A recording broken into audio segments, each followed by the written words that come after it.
Lalu seperti apa dampak perekonomian bagi Sumatera Selatan terkait dengan arus mudik dan juga arus balik Lebaran Idul Fitri 2025? Lalu kita saat ini sudah tersambung tentunya bersama salah satu pengamat ekonomi dari Universitas Sriwijaya, ada Pak Sukanto melalui sambungan virtual. Halo, Assalamualaikum, selamat siang Pak Sukanto. Waalaikumsalam, selamat siang. Baik, Pak Sukanto, sebelumnya terima kasih sudah bergabung bersama kami di Liputan Metropolis Siang. Pak Sukanto, kita ketahui Pak bahwa tentunya Lebaran tak luput dari yang namanya tradisi arus mudik dan juga tentunya bersilaturahmi ke tempat keluarga. Nah, kalau untuk mengawali perbincangan pada siang ini, Pak Sukanto, dari sudut pandang ekonomi, mungkin Bapak melihatnya seperti apa mengenai antusias para pemudik pada Hari Raya Idul Fitri di 2025 ini? Apakah ada yang berbeda di tahun sebelumnya, Pak Sukanto? Oke, baik. Jadi memang mudik ini kan suatu tradisi kita gitu ya, yang berlangsung sudah lama. Bahkan kita catat dulu istilah mudik ini kan sejak zamannya kerajaan juga sudah ada. Tapi ada hal yang berbeda. Dulu kalau mudik itu dari pinggiran ke pusat kerajaan. Jadi dari daerah Talukan, Majapahit itu, jadi seluruh Nusantara itu mudiknya ke pusat kota. Kerajaan Majapahit. Nah, sekarang mudiknya kan dari Pulau Jawa, tanda kutip ke seluruh wilayah Nusantara. Nah, perjalanan mudik ini tentu sangat tergantung dari fluktuasi apa namanya ya, pergerakan manusianya gitu ya. Kalau kita lihat data, misalnya di tahun kemarin, ada yang mudik itu kan sekitar 190 jutaan ya. Ya, Kemudian tahun ini eh, berkurang ya 140-an juta. sekitar 43 ya, sekitar 50 juta, atau kalau dibuat persentase itu kan sekitar Betul. 24% ya, 24%. Nah, kita kilas balik ke belakang dulu bahwa memang sebelum Lebaran kita kan mengalami fase deflasi ya. Jadi bulan Januari dan Februari itu kan kita mengalami deflasi.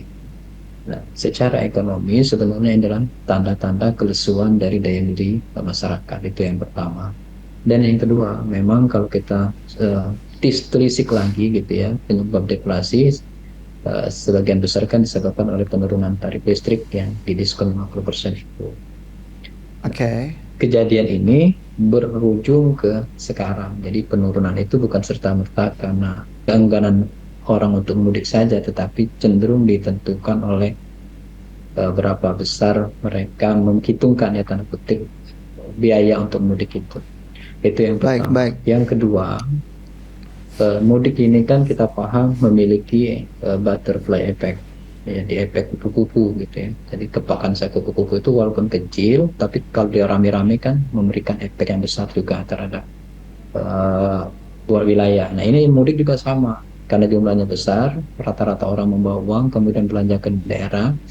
Sejarahnya itu tentu akan menggeliatkan perekonomian daerah. Itu kalau dia normal gitu ya. Nah, tapi sekarang karena ada kemajuan IT, mungkin juga orang nggak mudik hanya melakukan video call gitu ya.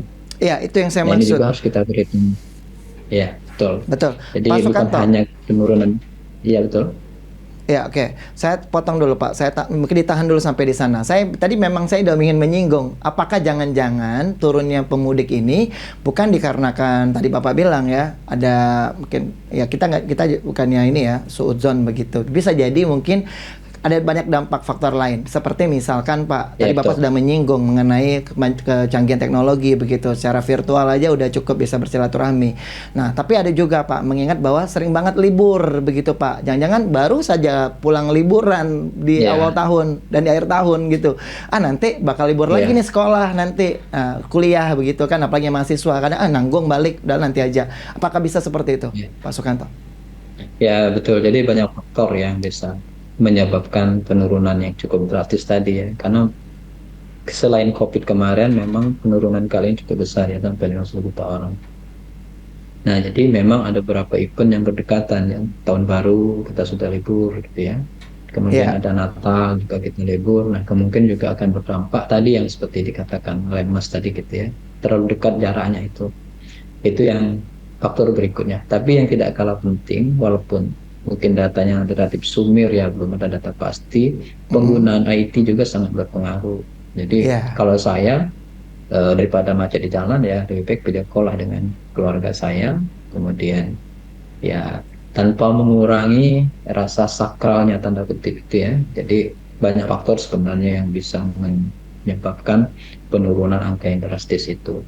Tetapi memang kalau kita membuat kalkulasi secara ekonomi, penurunan itu tentu apa namanya akan berdampak terhadap geliat ekonomi. Jadi kalau kita lihat data yang terakhir ini, kita lihat di beberapa publikasi, konsumsi itu pada saat eh, Lebaran ini hanya naik sekitar 5-7%. Itu berbeda dengan peningkatan konsumsi sebelumnya di tahun-tahun sebelumnya itu sekitar 9-12, bahkan ada yang lebih dari itu. Artinya apa? Yang dominan sebenarnya adalah kegelisahan kita tentang menurunnya daya beli. Itu yang Baik, baik. pertama. Saya garis bawahi, Pak Sukanto ya. Saya garis bawahi kalimat Anda yaitu menurunnya daya beli. Tapi kalau kita lihat Pak, saya juga melakukan survei kecil-kecilan lah begitu ya di beberapa mall misalnya ya. Memang yang mengatakan bahwa sepertinya tahun ini jauh lebih ramai katanya daripada tahun-tahun sebelumnya. Nah, apakah mungkin tadi Bapak mengatakan sudah banyak diberikan bantuan ya oleh pemerintah ya terkait Ya. dengan adanya diskon begitu ya, tarif tol, diskon mengenai untuk tiket pesawat dan lain sebagainya. Apakah ini tidak cukup Pak sehingga menyebabkan mengapa sampai total hampir 50 juta menurunnya jumlah pemudik di tahun ini dibandingkan tahun sebelumnya? Selain tadi Bapak mengatakan karena daya beli yang menurun, apakah memang menurut Bapak ini akan berdampak secara global begitu ya mengenai perekonomian yang ada? Apakah memang seburuk itu ekonomi kita sehingga masyarakat banyak yang nggak mau mudik gitu? Kalau buruk atau tidak itu kan relatif, tapi sebagai indikator, memang daya beli ini kan menjadi indikator dalam menentukan seberapa besar konsumsi yang terbentuk gitu ya. Jadi kalau data rilis itu ya sekitar pertumbuhan konsumsi ini hanya sekitar 5-7% saja, atau 5-9% saja. Artinya memang benar-benar terjadi penurunan daya beli ini imbas dari kejadian-kejadian sebelumnya. Memang daya beli Apa kita aja kan Pak? relatif mengalami Apa saja Pak penurunan. penyebabnya Yang Pak? Imbas pertama, dari apa saja Pak? Seperti maksud Bapak PHK massal misalnya? salah satunya ya kalau di Pulau Jawa kan kita melihat adanya fenomena terjadinya pemutusan hubungan kerja gitu ya. Ini akan mempengaruhi daya beli. Yang kedua, memang secara ekonomi kita belum tumbuh secara stabil ya. Pertumbuhan ekonomi kita kan masih sekitar 5% saja.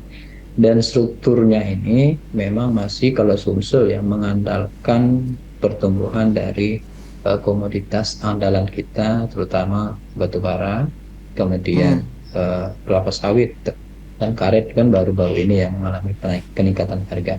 Nah, kedua komoditas tadi, terutama batu bara, itu kan bersifat capital intensif ya, bukan labor Hmm. intensif. Artinya yang kerja di situ kan ya relatif Baik. orang-orang yang memiliki pendidikan formal. Nah ini juga sebenarnya kalau kita lihat dari fenomena itu penting rasanya untuk mendistribusikan pendapatan. Kenapa? Kalau kita melihat lagi data gitu ya, golongan menengah itu jumlahnya terus mengalami penurunan. Jadi kelas menengah itu bergeser menjadi calon menengah. Ini sangat kita waspadai gitu ya. Ya. Artinya konsumsi yang besar tadi kan itu sangat tergantung dari golongan menengah ini. Jadi kalau golongan menengah ini melipir ke calon menengah dan calon menengah melipir ke yang tidak mampu, artinya daya belinya juga akan berkurang. Nah, kalau daya beli Baik. kurang, konsumsi berkurang, maka pertumbuhan ekonomi ya seperti itu saja gitu. Baik, Ini menjadi baik. perhatian kita. Nah, tapi kalau saya menghadirkan data nih kepada Pak Sukanto, tim redaksi kami kan menghadirkan begitu banyak berita ya Pak ya terkait dengan Lebaran, Ya, pasca betul. Lebaran. Seperti contoh misalnya Pak mengenai pempek yang bisa sampai 30.000 per harinya begitu ya untuk salah satu toko pempek aja begitu Pak. Artinya kan bisa jadi mungkin boleh nggak Pak kalau misalnya disimpulkan mungkin orang tidak memudik tapi sebenarnya uangnya dipakai untuk konsumsi yang lain. Seperti tadi buktinya terbukti dari data seperti untuk konsumsi pempek sampai bisa 30.000 per harinya untuk salah satu toko saja. Nah, apakah ini bukan berarti bisa disimpulkan sebenarnya orang mungkin males saja untuk mudik tapi bukan karena ekonomi masalahnya Pak? Eh, Kalau tren penjualan memang beberapa mengalami peningkatan, tetapi secara akumulasi atau agregat kan kita menghitungnya kan secara agregat, tidak bisa melihatnya satu persatu gitu ya. Mungkin saja dari sisi misalnya makanan dia meningkat, tetapi dari sisi papan pangan gitu ya mereka mengalami penurunan. Misalnya Baik, bagaimana penurunan di bidang properti. Ini dampaknya juga bisa terasa gitu ya. Kemudian bagaimana di bidang pakaian. Kalau makanan memang cenderung mengalami deflasi memang kalau kita lihat data ya.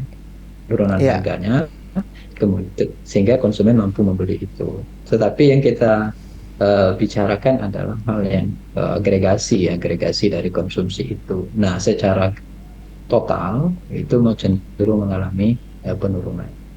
Nah, banyak faktor sebenarnya yang menyebabkan itu. Yang pertama, memang mereka melakukan realokasi investasi ke yang lain, misalnya ke iya, yang safe haven gitu ya, yang rasa aman bagi orang-orang menengah itu kan rasa aman. Misalnya mereka menyimpan dalam bentuk logam mulia atau iya, seterusnya. Kemudian mereka melakukan tabungan atau deposito, tapi dampaknya kan ini tidak secara real kita rasakan. baik, Karena baik, ketika kita menabung, kita menyimpan dalam bentuk emas kan yang menikmatinya ya hanya segelintir orang, tidak seperti kita belanja secara baik, real. baik.